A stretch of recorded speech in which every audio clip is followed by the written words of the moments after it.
Halo Sobat Juan, dimanapun kalian berada, bagaimana kabarnya? Gimana? Puasa masih lancar? Mantap jiwa. Oke, kali ini saya akan membawakan alur cerita sebuah film baru yang sudah lama kalian tunggu-tunggu ya. Dimana film ini mengisahkan momen pertemuan antara dua makhluk legendaris, yaitu Kadal Halilintar dan si monyet Skull Island, yang tidak lain adalah Godzilla vs Kong.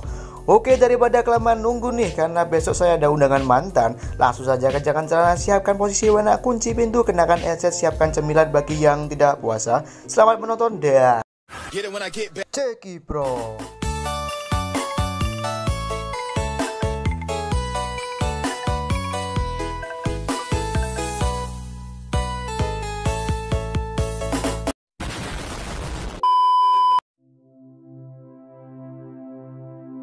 Ketika para umat di seluruh dunia sedang dilanda pandemik, ekonomi, politik, dan disibukkan dengan berbagai macam pekerjaan, mulai dari supir angkot, pemulung, hingga pejabat, dari menjual takjil sampai menjual mercon, dan masih banyak lagi.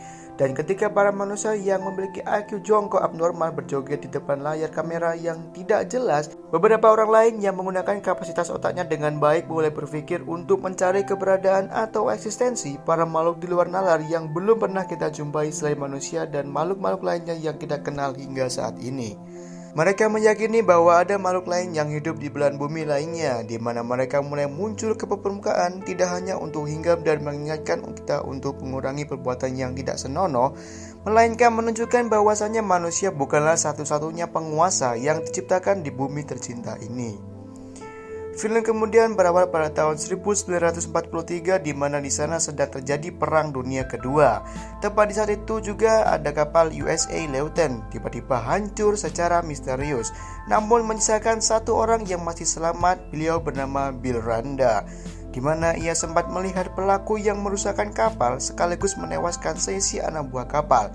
Apakah itu? Ya, itu bukan manusia, melainkan sosok makhluk raksasa yang tiba-tiba muncul dari dalam lautan. Lanjut pada tahun 1944, dua pilot pesawat tempur terjatuh di sebuah tempat misterius dan di sana terlibat sebuah perkelahian. Namun suasana tiba-tiba berubah seketika mereka melihat sosok makhluk berbulu yang diduga menyerupai gorila, namun berukuran sangat amat besar. Lalu pada tahun 1945, tepat di saat sedang terjadi pengeboman Hiroshima dan Nagasaki, di sini diyakini bahwa ada salah satu sosok makhluk raksasa yang biasa disebut dengan kaiju, yang menelan radiasi nuklir yang dihasilkan dari bom atom tersebut. Beberapa dari para suku dan ahli fisik di sana telah melakukan berbagai eksperimen sederhana dan meyakini sebuah nama dari monster tersebut, yaitu bernama Godzilla. Barulah pada tahun 1946 para ilmuwan telah melakukan berbagai penelitian dan berhasil menemukan beberapa makhluk raksasa yang ada di bumi. Hingga dari saat itulah para pemimpin Amerika Serikat menyatakan bahwa kejadian misterius yang menimpa kapal Leuthen adalah tidak lain dari ulah monster-monster tersebut. Maka dari itu, para pemimpin ahli psikologi dan ilmuwan Amerika membentuk sebuah organisasi kesatuan bernama MUTO untuk menyelidiki tentang keberadaan monster-monster tersebut. Hingga dari berbagai sumber-sumber itulah kini ditambahkan pertemuan antara dua makhluk legendaris yang diyakini akan membawa pengaruh besar pada kehidupan bumi ini, yaitu Godzilla vs Kong.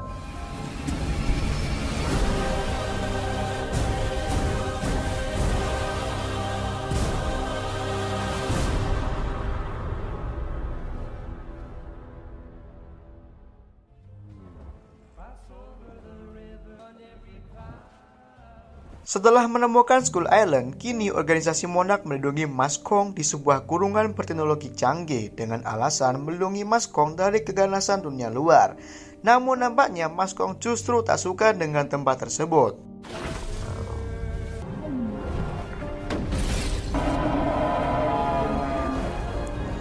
Ketika para manusia abnormal masih saja terus menggunakan aplikasi joget yang memang tidak jelas ya, sering mampir di iklan Play Store, Monarch cenderung disibukkan dengan menjaga kedamaian antara pihak manusia dengan para monster. Di sini diperlihatkan seorang pebisnis sukses dan jenius bernama Pak Walter Simmons yang kini sedang mengembangkan teknologi robotik human dengan tingkat kecerdasan yang diatur layaknya manusia super. Perusahaan yang sedang ia kembangkan saat ini bernama Apex Cybernetic. I'm Walter Simmons, and it is my privilege to lead Apex. Kemudian scene beralih ke teknisian skeptik yang cenderung ahli dalam teknologi Apex. Beliau bernama Bernie Hayes, di mana saat itu ia memiliki acara podcast sendiri yang di dalamnya ia membahas tentang konspirasi-konspirasi mengenai suatu proyek besar yang sedang disembunyikan oleh Apex Cybernetic. Oleh karena itu, Mas Bernie nekat sendirian masuk ke perusahaan Apex dan menyamar sebagai karyawan di sana, di mana akhirnya Mas Bernie berhasil menemukan sebuah dokumen rahasia yang misterius, entah apa itu. Dan kebetulan tepat di saat itu, tiba-tiba juga datanglah guncangan dari raja dari segala monster, raja dari segala raja, bukan RRQ ya. Ya, siapa lagi kalau bukan si Godzilla.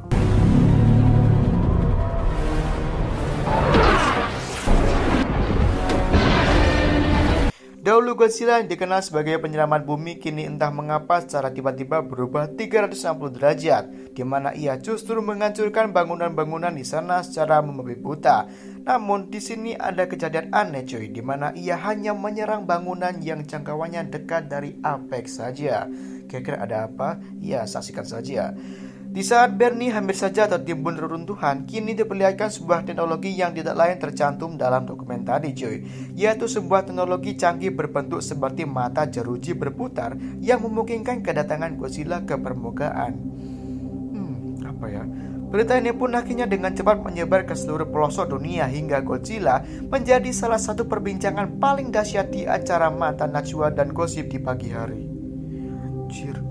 Setelah hal itu, kini diperlihatkan seorang gadis cantik bernama Madison yang sebelumnya sudah pernah bermain di film sebelah, yaitu Godzilla King of the Monster. Ia adalah anak dari salah satu organisasi monark yang berlokasi di Florida, sehingga tentunya sudah tidak asing lagi mendengar kata-kata dan kabar tentang Godzilla. Lalu dirasa seperti ada ikatan batin dan sering mendengar konspirasinya Mas Bernie, Madison pun meyakini bahwa Apex adalah penyebab Godzilla menjadi jahat. Dan tak lama kemudian, ia mencoba untuk menemui ayahnya. Namun, semua yang ia katakan tidak digubris sama sekali oleh ayahnya sendiri. There doesn't. There isn't. How do you know that? Lalu scene beralih ke Pak Walter Simon di mana ia sedang menemui seorang dokter analitik bernama Dr. Nathan. Dr. Nathan adalah seorang ilmuwan yang mempercayai teori konspirasi bahwasannya ada sebuah dunia di dalam dunia yang disebut dengan teori bumi berongga. Entah bagaimana awal mula teori ini muncul, ya yang saya tahu sebagai pelajar SMA, ya memang benar bumi itu berongga karena Indonesia saja adalah negara kepulauan. Yang mungkin di dalam rongga tersebut ada cacing, ada tanah, material, dan bebatuan yang paling lama mungkin adalah tulang belulang atau sebagai sisa kubur. Malah kesana anjir.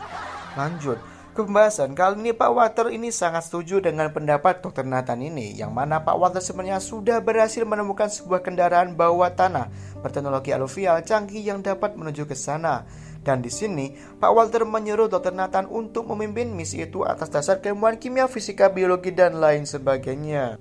Ya, jadi mungkin di sini kalian sudah banyak yang mengerti ya bahwa ada maksud tertentu dari Pak Walter ini, dan entah apa itu nanti juga bakal ketahuan. Lanjut.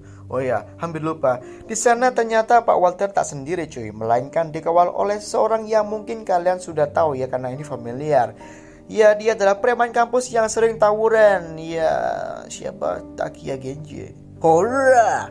Ya, namun karena sudah bosan dan juga bulan Ramadan, ia ingin insaf. Ia di sini berperan sebagai Dokter Serizawa yang dulunya suka pukul-pukulan, kini memilih untuk berpikir kritis dan berwibawa. I might have an idea, but it's crazy.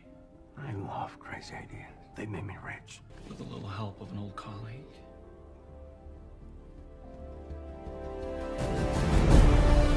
Keesokan harinya setelah sahur, Dr. Nathan pun diutus oleh Pak Walter untuk menemui karyawan monark bernama Dr. Ilana. Ini orangnya, di mana ia adalah seorang peneliti sekaligus orang yang bertanggung jawab terhadap King Kong yang berada di tempat penangkaran itu. Di sana, ada juga seorang gadis bernama Jia. Ia adalah seorang gadis tunarungu yang memiliki ikatan batin dengan Mas Kong. Dan ia juga adalah salah satu-satunya orang yang dapat berkomunikasi dengan Mas Kong, karena dari dulu ia sudah hidup bersama Kong layaknya keluarga. Nah, tujuan Dr. Nathan ke sana adalah untuk meminta tolong kepada Dr. Ilana supaya mau membantu terjun ke dalam misi pencapaian rongga bumi yang diyakini merupakan tempat kelahiran dan kemunculan para monster-monster tersebut termasuk si Godzilla. Karena menurutnya King Kong bisa dianggap sebagai penunjuk jalan untuk bisa mencapai dunia atau kehidupan dalam bawah tanah. Dan dengan alasan bahwa Mas Kong sudah mulai bosan di sana, Dr. Nathan pun berhasil membujuk Illyana untuk bekerjasama dan memanfaatkan Mas Kong untuk menjalankan misi tersebut. Thank you.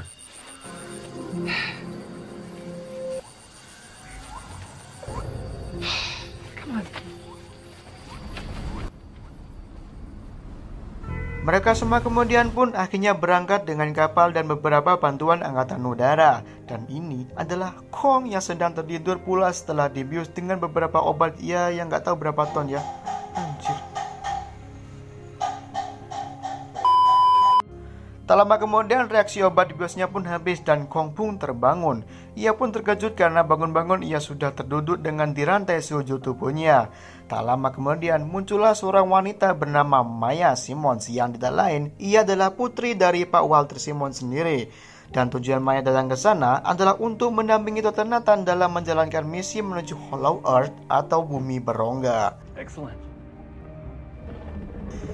Adegan kemudian berpindah ke Madison yang lagi-lagi sedang sibuk mencari kebusukan perusahaan Apex bersama rekan-rekannya, di mana mereka rela bolos pelajaran dong untuk pergi menemui Bernie dan menanyakan tentang fakta yang sebenarnya mengenai Apex. Dan setelah sampai di lokasi, Madison pun bertemu dengan Mas Bernie, di mana mereka bertiga pun nekat untuk memasuki perusahaan Apex untuk membongkar kebatilan Apex selama ini. I think we can help each other.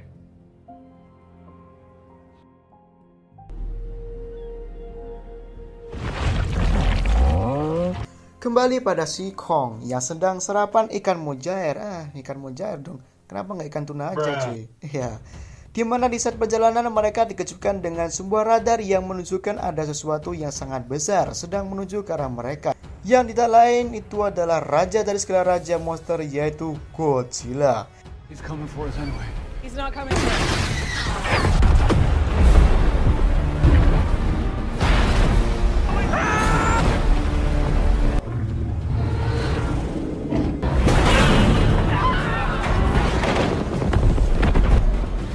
Kini, momen-momen yang kalian tunggu pun terjadi, di mana pertarungan dahsyat antara Mas Kong dengan King Godzilla. Namun berulang kali saya ingatkan bahwa lebih enak kalian nonton filmnya secara utuh ya. Karena kalau kalian cuma lihat spoiler saja, itu tidak cukup untuk memuaskan hasrat Anda dalam berekspektasi dan berimajinasi dalam menyaksikan pertarungan rival ini. Kembali kepada pembahasan, dalam pertempuran ini, Mas Kong beberapa kali terkena tabokan Godzilla. Ya sayangnya di sini Kong hanya bisa memukul beberapa kali tanpa mengakibatkan efek apapun, sehingga Mas Kong harus kalah sementara. Para kru kapal memutuskan untuk berpura-pura mati dengan mematikan mesin kapal. And we're making him think that he's won.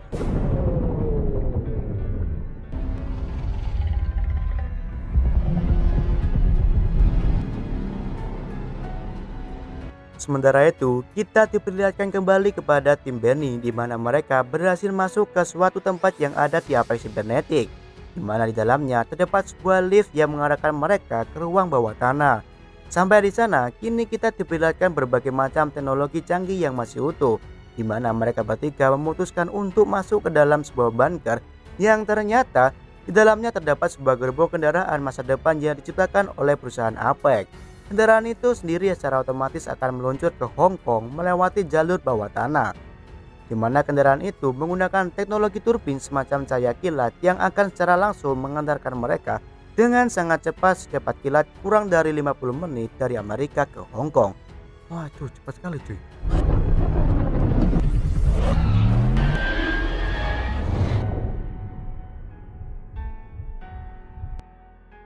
Kembali kepada si Kong yang digontong menuju ke Hollow Earth, di mana tim Nathan mengikuti Kong menggunakan kendaraan ciptaan Apex juga nih, tapi ini lebih canggih ya, yaitu kendaraan bernama HIF atau disebut dengan kendaraan anti gravitasi rongga bumi, di mana kendaraan ini memiliki 4 turbin yang masing-masing memancarkan sebuah energi yang masih ditanyakan entah apa energi atau bahan baku apa itu cuy.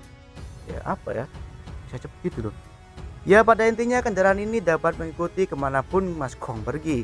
Hingga saat mereka memasuki lubang menuju ke rongga bumi, kita akan diperlihatkan gerbang masuk yang mirip seperti lubang Tera.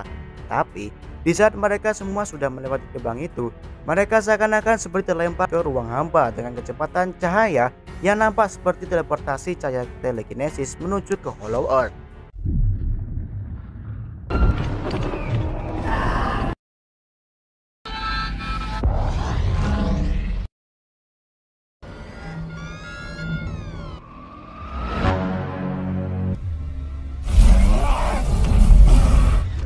Di sana Mas Kong dan kawan-kawan menemukan ekosistem yang hampir mirip penampakannya dengan Skull Island, di mana di sana banyak terdapat tumbuh-tumbuhan, bebatuan, material yang mengandung momentum cahaya berwarna ungu.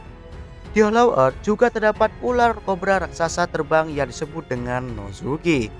Karena kedatangan mereka dianggap sebagai ancaman, Nozuki pun sontak menyerang mereka, dan dengan segera Mas Kong pun melawan balik si Nozuki, dan terjadilah pertempuran antara Mas King Kong dengan King Cobra.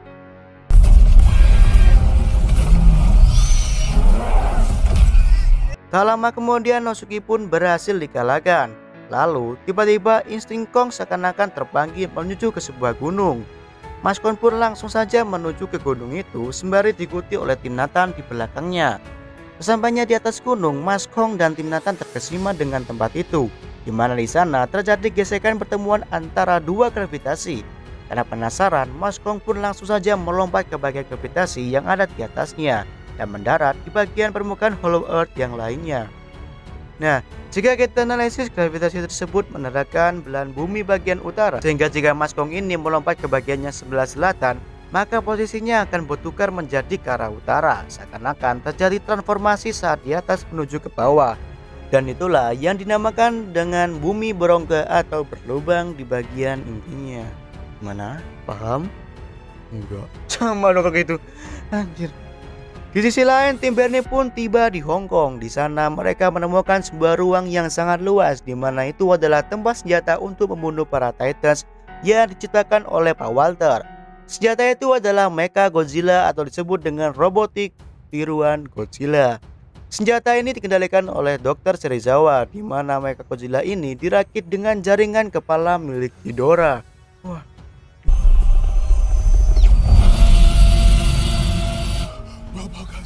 Akhirnya uji coba pun dimulai. Mereka menggunakan Skullcrawler untuk mengatas kekuatan Mecha Godzilla. Dan alhasil, dengan satu kali power saja, Skullcrawler pun berhasil ditumbangkan. Namun, Mecha Godzilla ini memiliki kelemahan cuy, di mana ia hanya bisa menggunakan kapasitas dayanya sebesar 40% saja. Maka dari itu, Pak Walter mengutus anaknya si Maya bersama Nathan untuk mengambil energi yang ada di Hollow Earth untuk memaksimalkan pemrograman pada Mecha Godzilla. Karena Mecha Godzilla telah diaktifkan, Godzilla yang asli pun merasakan ada sesuatu kekuatan yang menyamai dirinya, sehingga ia terpancing menuju ke Hong Kong.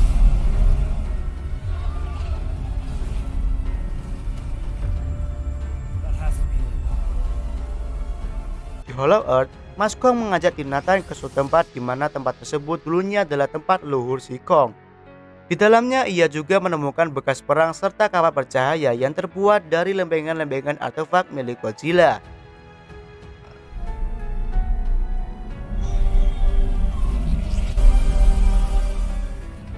Kembali kepada tim Bernie. Di sana mereka berhasil menemui kepala Ghidorah yang digunakan Dr. Serizawa untuk mengendalikan Mecha Godzilla. Jadi di dalam rangka kepala Ghidorah ini terdapat DNA Ghidorah yang terhubung ke jaringan Mecha Godzilla, sehingga Dr. Serizawa dapat mengendalikan Mecha Godzilla dari jauh hanya dengan duduk manis di kepala Ghidorah dan memanfaatkan manipulasi dari DNA Ghidorah saja cuy.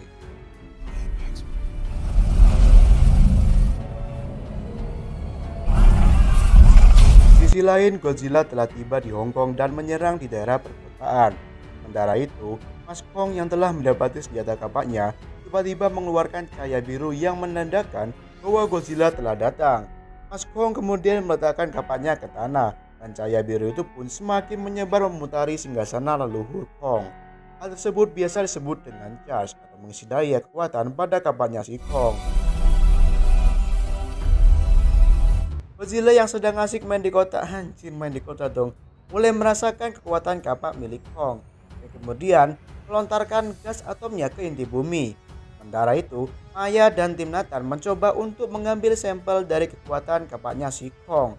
Setelah sampel energi tersebut berhasil didapatkan, mereka langsung saja mengirimnya kepada Pak Walter Simon untuk disalurkan ke sistem Mechagodzilla. Namun di sini, Dr. Eland pun tak setuju dengan apa yang dilakukan oleh Maya, yang menimbulkan perselisihan. Dan sayangnya, perselisihan tersebut membuat kelelawar Hollow Earth di sana terbangun dan tiba-tiba menyerang dan mengejar mereka. Maya dan pasukannya pun segera pergi menggunakan HIV, sementara Nathan, Dr. Elena, dan Chia tinggal di sana dengan para monster-monster. Namun tak lama kemudian tiba-tiba datanglah laser atom Godzilla yang tiba-tiba mengenai tahta leluhur milik Kong dan menimbulkan lubang teleportasi yang menunjukkan ke kota Hong Kong. Saat Maya akan menuju ke lubang tersebut, Kong langsung saja menghadangnya dan menghancurkan kapal mereka.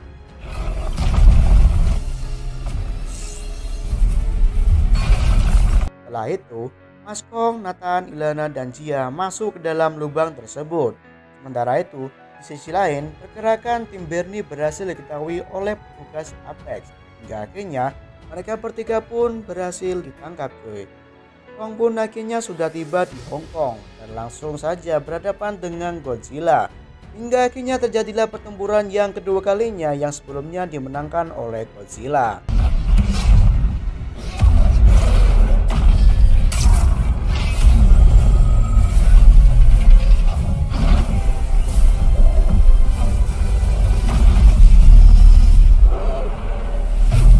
Dengan kekuatan dari kapalnya, Mas Kong pun berhasil memberikan luka terhadap Godzilla.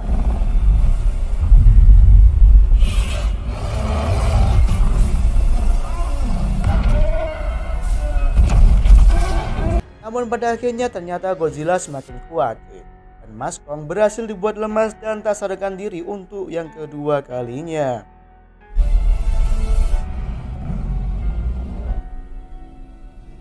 Melihat tindakan Godzilla yang semakin menggila, Pak Walter pun menyuruh Serizawa untuk mengaktifkan Mechagodzilla.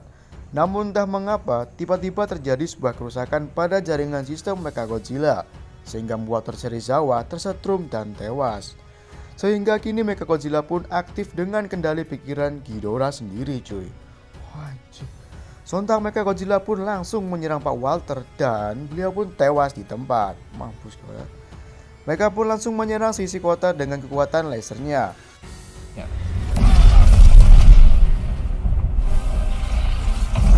Godzilla yang mengerti bahwa mereka dikendalikan oleh Ghidorah langsung menghampirinya dan terjadilah pertarungan.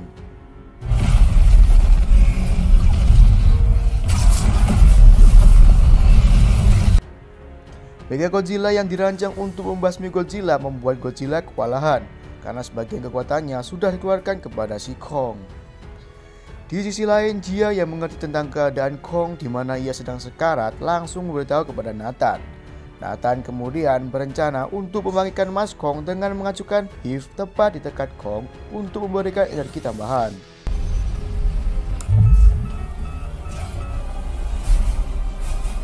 Dan alhasil, Mas Kong pun berhasil dibangkitkan cuy. Kemudian Jia berkata kepada Mas Kong kembali bahwa sebenarnya Godzilla bukanlah musuh, melainkan musuh yang sebenarnya adalah Mechagodzilla.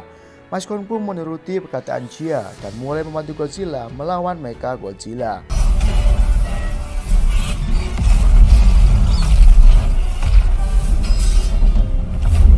Namun, pertempuran lagi-lagi dimenangkan oleh Mechagodzilla.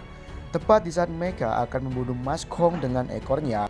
Di sisi lain, Bernie dan Josh mencoba untuk mematikan sistem ekor milik Mechagodzilla dengan cara menyiram sistem pemrograman Mecha dengan cairan merkuri. Setelah ekor Mechagodzilla berhasil dikonsletkan, dengan segera Godzilla pun langsung melontarkan laser atomnya tepat kepada kapak Mas Kong untuk mengisi daya. Setelah terisi penuh, setelah itu Mas Kong langsung saja buy one dengan Mechagodzilla menggunakan kapaknya hingga akhirnya Mechagodzilla pun berhasil dikalahkan. Setelah Mechagodzilla berhasil dikalahkan, tim Bernie kembali bergabung ke Mark Russell, ayahnya si Madison. Sementara itu, Mas Kong dan Godzilla saling mengakui bahwa mereka sama-sama kuat dan bisa saling bekerjasama untuk mengalahkan Monsterverse yang mengganggu kehidupan di bumi. Godzilla pun kembali ke lautan dan tanpa salam tiba-tiba menghilang.